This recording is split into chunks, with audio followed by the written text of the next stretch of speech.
Buone le previsioni per il 2022 del turismo in Sicilia, che tornerà certamente ai livelli del 2019. Queste le stime del Centro Studi e Ricerche per il Mezzogiorno SIRM.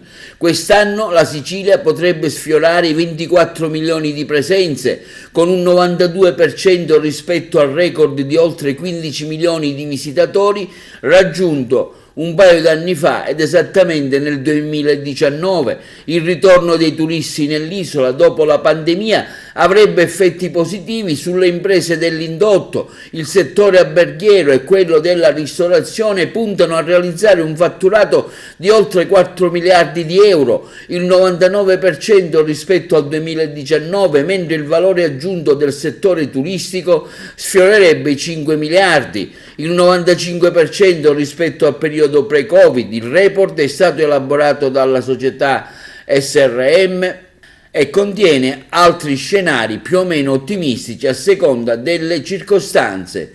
Intanto, in merito, abbiamo sentito il tour operator agrigentino Gaetano Pendolino. Ecco, la stagione estiva è già iniziata. Qual è la meta preferita dei turisti? Agrigento cosa cerca? Ma intanto un turismo di prossimità, quindi Sicilia, e poi comincia a esserci anche il movimento in Europa e anche all'estero.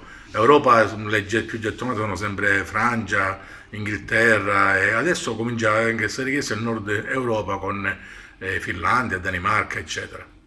Ecco, la guerra in qualche modo sta incidendo sui flussi turistici anche in arrivo?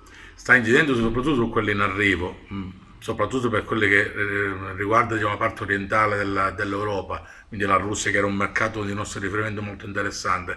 Per il resto invece c'è molto movimento e molta, diciamo, attenzione sulla Sicilia, anche grazie a questo progetto che la regione ha lanciato, che è il progetto di Sicily. C'è stato un risveglio e una particolare attenzione. Ecco, le mete più preferite nella nostra terra ad Agrigento, in provincia, quali sono? Ma certamente Scala dei Turchi, mare, Valle dei Templi che non tramonta mai, e poi comincia ad esserci queste esperienze dell'entroterra che vengono a valorizzare il territorio e che valorizzano l'esperienza reale dei turisti. Ecco Gaetano, un'ultima domanda: che consigli dare a chi vuole andare in vacanza?